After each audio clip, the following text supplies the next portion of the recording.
एक बार मैंने कमिटमेंट कर दी तो फिर मैं अपने आप की नहीं सुनता। हमें हाय फ्रेंड्स, मेरा नाम उपेंद्र नरूका और आपका मेरे चैनल एस्ट्रो मोटिवेशन में बहुत बहुत स्वागत है। फ्रेंड्स, आज हम जो कुंडली लेके आए वो लेके आए हैं सलमान खान की कुंडली लेके आने का इस समय में मेरा इसलिए भी थोड़ा सा एक मोटिव बना क्योंकि मुझे ऐसा लगा कि ये जो अभी सीन चल रहा है उसमें सलमान खान एकदम से कल्प्रिट होते होते एकदम बाहर निकल गए। अभी आपकी जो एट प्रेजेंट सिचुएशन देख रहे हैं सुशांत सिंह की डेथ के बाद, पहले सलमान खान एकदम से लाइमलाइट में आ गए थे कि भाई हाँ अब इनका जो है कुछ ना कुछ इन्वॉल्वमेंट है, लेकिन अब एकदम से बाहर निकल गए। तो मुझे लगा एक बार देखना चाहिए कि इतनी नजदीक आते आते भी कैसे बाहर निकल गए। तो देखिए, इनकी कुंडली जो बन रही है वो बन रही है मेष लग्न की। मेष लग्न का स्वामी कौन है? मंगल। मंगल कहां चले गए? दसवें भाव में। दसवें भाव के अंदर जिस राशि में गए वो है मकर राशि, और मकर राशि में मंगल उच्च के होते हैं। तो आप देखिए, जो मैं पहला फंडा हमेशा से बताते आया हूं कि अपने लग्नेश को देखिए। कुंडली में लग्नेश की बहुत इंपॉर्टेंस है। लग्नेश अगर आपकी कुंडली में स्ट्रांग है तो आधे से ज्यादा प्रॉब्लम तो आपकी वहीं निपट जाती है। दूसरा मैं क्या बोलता हूं कि लग्नेश अगर सही नहीं है तो दूसरा देखो गुरु की सिचुएशन क्या है। गुरु अगर आपकी सिचुएशन या गुरु की कुंडली में बहुत पावरफुल जगह पे अपनी बनाया हुआ है उसने हिसाब किताब, तो वो गुरु भी आपको ऑलमोस्ट लग्नेश से अच्छा फल दे देता है। तो देखिए, यहां पे मंगल बहुत अच्छा है। मंगल उच्च राशि में बैठे हैं दशम भाव में। दशम भाव कर्म का होता है। दशम भाव आपके पावरफुलनेस का होता है, आपके अंदर कितना आप कितना लोगों के अंदर आपकी पावर है ये दिखाता है। प्लस आपको ये दिखाता है कि आपने अपने कर्म क्षेत्र के अंदर कितना ऊपर जाएंगे। तो देखिए, मंगल उच्च राशि का है तो ये जितने भी खान्स हैं अभी एट प्रेजेंट देखें उन खानों में सबसे ऊपर दर्जे पे है ये बंदा। प्लस वहां पे शुक्र की युति हो रही है। शुक्र इस कुंडली में 12वें भाव का, सॉरी 12वें नहीं, 7वें भाव का स्वामी होता है। 7वें भाव का स्वामी और धन भाव का स्वामी होकर शुक्र आपके मंगल के लग्न के साथ बैठ गए दशम भाव में। तो शुक्र का यहां का धनु या फिर देखिए धन राशि के स्वामी होके दशम भाव में आना और सप्तम भाव का स्वामी होके दशम भाव में आना क्या दिखाता है कि देखिए, एक तो ये बना महाधनी योग। धन भाव का स्वामी धनेश जो है वो दशम भाव में आ गए। प्लस जो यहां पे 7 नंबर जो देख रहे हैं वो होता है आदमी का बिजनेस का भाव। तो बिजनेस के भाव के स्वामी भी यहां पे शुक्र बन रहे हैं और शुक्र आके लग्नेश के साथ सिचुएशन में बैठे हैं। मंगल शुक्र की युति बहुत ज्यादा फलित मानी गई है in terms of glamour industry में। अगर किसी की मंगल शुक्र की युति है और मंगल शुक्र बहुत अच्छी सिचुएशन में है तो ऐसे लोग ग्लैमर इंडस्ट्री में बहुत अच्छा काम करते हैं, क्योंकि मंगल क्या है? आग। शुक्र क्या है? ग्लैमर या फिर भोग।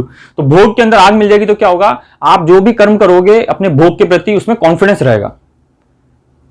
मंगल शुक्र की युति डेफिनेटली बेड कंफर्ट्स देती है 3 या 4 से ज्यादा, लेकिन वो क्योंकि इस इंडस्ट्री में है तो वो इतना बड़ा इनका सीन है नहीं। लेकिन मंगल शुक्र की युति इनके प्रोफेशनली देखा जाए तो इनके लिए बहुत अच्छी है।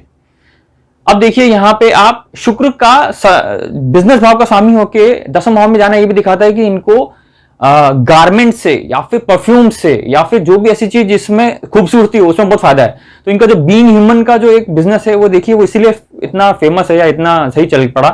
क्यों? क्योंकि देखिए वो शुक्र बहुत अच्छा था इनका। तो सप्तम भाव का स्वामी शुक्र बहुत अच्छा था लग्नेश के साथ, इसलिए गारमेंट्स और परफ्यूम्स के बिजनेस में भी इनका बहुत अच्छा बिजनेस अच्छा सक्सेसफुल हुआ है।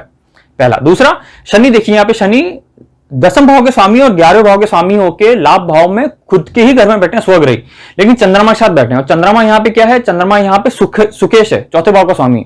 तो चौथे भाव का स्वामी का लाभ भाव के साथ बैठना यह भी बहुत महाधनी योग की तरफ इशारा करता है।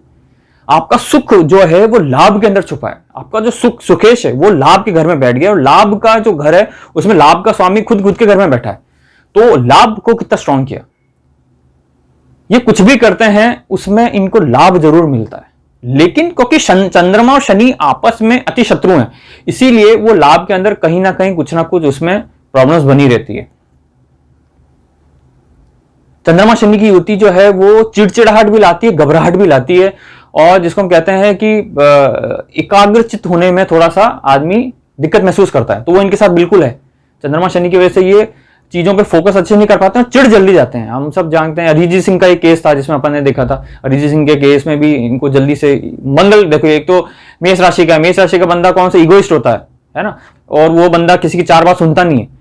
और प्लस चंद्रमा शनि की युति भी हो जाए तो आदमी चिड़चिड़ा भी हो जाता है। तो वो सिचुएशन अपन देखते हैं हर जगह। यहाँ पे कभी भी आप इनको देखोगे तो मीडिया कर्मियों के साथ भी कुछ ना कुछ बदतमीजी करते पाए गए। क्यों? चंद्रमा शनि की वजह से, और मंगल इनका मेष राशि अग्नि तत्व की राशि की वजह से। लग्नेश जो है वो अग्नि तत्व के हैं और चंद्रमा जो बैठे हैं वो कुंभ राशि के हुए। तो मंगल शनि लग्नेश लग्नाधिपति और राशिपति दोनों में ही कोई परस्पर शत्रुता दिख रही है यहाँ पे। तो शत्रुता की वजह से भी इनके आपसी कोऑर्डिनेशन दिल और दिमाग का नहीं है, लेकिन क्योंकि ग्रह गोचर इतने अच्छे हैं उस वजह से आज ये सलमान खान पैसों के पॉइंट ऑफ व्यू से बहुत स्ट्रांग है। यहां पे पंचमेश भी सूर्य देखिए चले गए हैं नवम भाव में, ये महाधनी योग बना, त्रिकोण का स्वामी त्रिकोण के भाव में गया, बहुत सुंदर। गुरु देखिए यहां पे नवम भाव के स्वामी और 12वें भाव के स्वामी होकर तीसरे भाव में गए। गुरु वहां से अपनी 5वीं दृष्टि सप्तम भाव पे डाल रहे हैं, 7वीं दृष्टि डाल रहे हैं कर्म भाव अपने भाग्य भाव के ऊपर, और एक लाभ भाव के ऊपर डाल रहे हैं 9वीं दृष्टि। तो लाभ अच्छा करेंगे गुरु की दृष्टि में, अमृत होता है, तो अमृत जहां जाके गिरेगा वहां कभी नुकसान नहीं होने वाला। तो 11वां भाव अच्छा हो गया, 9वां भाव खुद का ही घर हो गया, अच्छा हो गया, और 7वां भाव जो था वो बिजनेस का भाव था, पति पत्नी का भी भाव था, पत्नी का भाव भी कहलाता है। लेकिन पत्नी और शादी का रिलेशन क्यों नहीं हो पा रहा है, उसका सबसे बड़ा रीजन है इनके शुक्र का मंगल के साथ युक्त होना।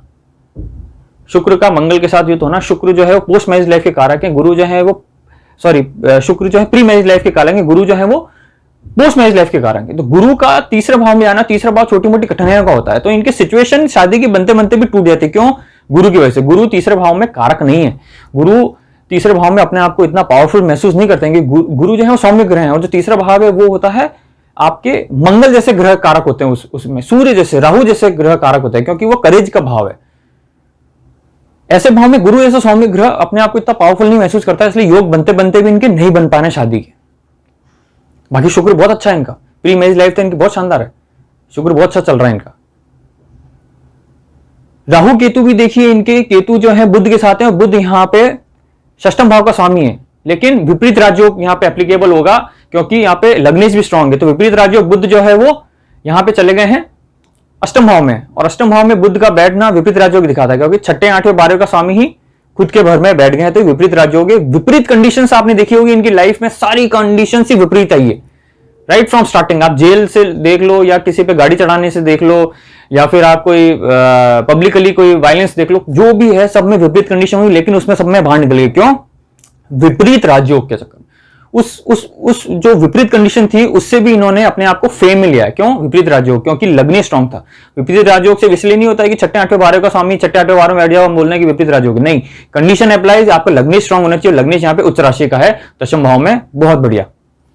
इसीलिए इनका ये बुध भी जो है विपरीत राजयोग की वजह से अच्छा है। अभी फिलहाल इनको ये बाहर कैसे निकल गया, सबसे बड़ा रीजन है इनको शनि की दशा चल रही है, और शनि में गुरु की अंतर्दशा चल रही है। शनि देखिए पहले 10 और 11 भाव के स्वामी है, तो केंद्र में राशि और 11 भाव की राशि इतनी कारक नहीं होती, लेकिन फिर भी वो सम होती है।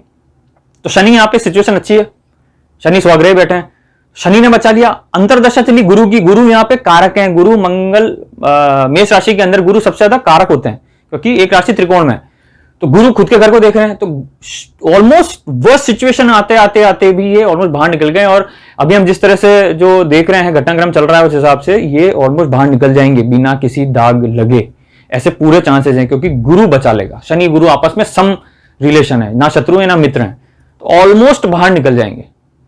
इसके बाद बुध लगेगी, और बुध थोड़ा सा इनको परेशान करेगी, लेकिन विपरीत राजयोग की वजह से भी विपरीत कंडीशन में भी वापस बाहर निकलेंगे। लेकिन बुध की जो दशा है वो 2021 के मिड के बाद है, तो 2021 तक तो ये मामला इनका ठंडा रहेगा, लेकिन 21 के बाद फिर ऐसी कुछ कंडीशंस बनेगी जो इनको फिर किसी ना किसी पचड़े में डालेगी, लेकिन वहां से ये निकल जाएंगे क्योंकि इनका विपरीत राजयोग है। तो फ्रेंड्स आज के लिए इतना ही। अगर आपको ये कुंडली अच्छी लगी हो तो प्लीज कमेंट बॉक्स जरूर लिखें। अगर आपको भी अपनी कुंडली इवैल्यूएट करानी है तो कमेंट बॉक्स में अपनी बर्थ डिटेल्स लिखें। और हाँ, बिल्कुल एक बात का ध्यान रखिएगा, मैं इसके बाद एक सेशन शुरू करने वाला हूं जिसके अंदर मैं आप लोगों के क्वेश्चंस लूंगा, तो प्लीज अपने एक क्वेश्चन के साथ बर्थ डिटेल्स जरूर लिखें। मैं आने वाली वीडियो के अंदर उन सारे क्वेश्चंस का जवाब दूंगा। Thank you.